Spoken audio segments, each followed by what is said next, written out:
My name is Michelle Thompson, and I'm so excited to be here with you today to give you some strategies and support as we navigate caring for and working with vulnerable children. In this video, we'll explore challenging and explosive behaviors and how to de-escalate. 3 years ago, I was 2 hours into a 3-hour rager with my child. What started out as a simple request to place a dish in the sink turned into a tantrum, which turned into a meltdown, which morphed into a full-blown rager. My child was in fight or flight, and there was no coming back. I am a trauma-informed person, I am an educator, and I know the strategies that I need to use to bring my child down from this, but I didn't access any of them. If I had responded correctly from the beginning, I could have avoided so much stress. There are various strategies that I can use consistently to keep this situation from happening over and over. First and foremost, I myself have to remain calm. If I am dysregulated, if I am triggered, it will only escalate the situation.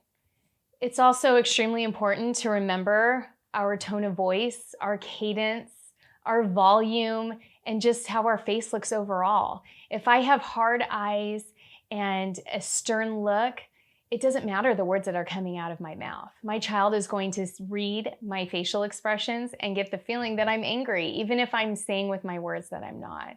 It is also extremely important to have empathy with our children. We don't know what triggered this meltdown, and so we need to be extremely cognizant of the fact that they are in full-blown fight or flight. They are not controlling this response.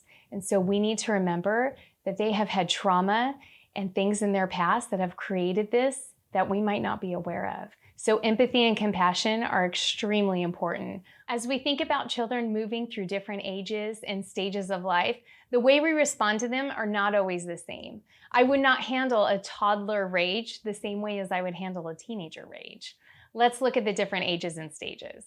With toddlers, what we interpret as willful behavior might not be that. They lack the communication and the verbal skills to be able to tell us what they truly need and want. I like to think of toddlers as their actual age in months. For example, instead of thinking, you're 4 years old already, you should be able to do this, I reframe my thinking and think, you're 48 months. There's no way that you've been able to master this skill by now. That helps us to keep our expectations realistic and also helps us to just put the whole situation into context. When dealing with toddlers, there are things that we need to put up a fight for, and there are things that we should never engage in a fight. Some things that are important that are worth getting our point across are safety, not hurting others, and making sure that we are having control of our own bodies. Things to not put up a fight over would be clothing, picky eaters, and just overall toddler development things.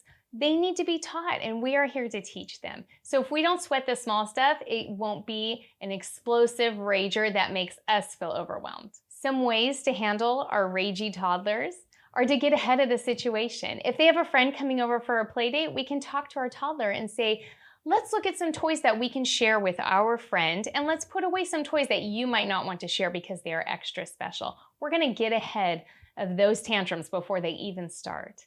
Another strategy to help with rages and meltdowns is to give them words. They don't have that vocabulary, so we need to teach them the appropriate words to use.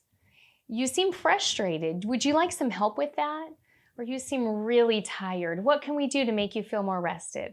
Once we start using these vocabularies and normalizing them, then they can get a handle of how they're supposed to label their own emotions, and it can be helpful for everyone involved. When we are talking about preteens, there can be a lot of emotions involved.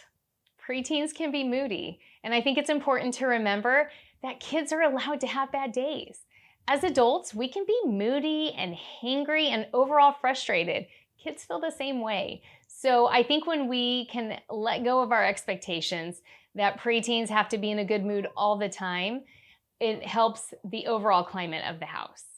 It's also important to just try to avoid power struggles. We have to think, will this matter long term? Is this something that's irritating me, or is this really, truly a big deal? We also have to remember to be empathetic. Being a preteen is tough. From the pressures of middle school, to friends, to social media, it can all be a lot. If we remember to be empathetic and put ourselves in their shoes, that can help diffuse a lot as well. As parents, let's try to find out what's beneath these behaviors. Why are they doing that? Are they being angry and mean to their siblings because they're being bullied at school? There might be something below the surface that we just aren't seeing. When thinking about teens and young adults, it's so important to remember, how are we responding to them? Are we taking it personal? Are we overanalyzing and interpreting their behaviors that aren't really there? Is this more about us than it is about them? With teens, it is so important to strengthen those connections and bonds with our children. This can be done through daily connection points or checking in, far more than the typical, did you do your homework? Did you grab your book? You're going to be late. We really need to make time to connect with our teenagers. We need to be their safe space. As a parent and as an educator, I have learned that we teach our children to apologize by apologizing and modeling that. I overreacted. I'm sorry. I haven't been a very good listener. I'm going to try and listen better. I understand you. I'm here. I am so sorry if in the past I felt distracted and not engaged. When we model for our children that we are human and we make mistakes, but we own up to those mistakes, we allow them the ability to be human themselves. Everyone's going to make mistakes, but as long as we learn and grow from it, we can move forward together. And that's the important thing. So whether we're dealing with ragey toddlers or angsty teenagers, the key takeaway from this is connection, empathy, and be willing to admit our own mistakes.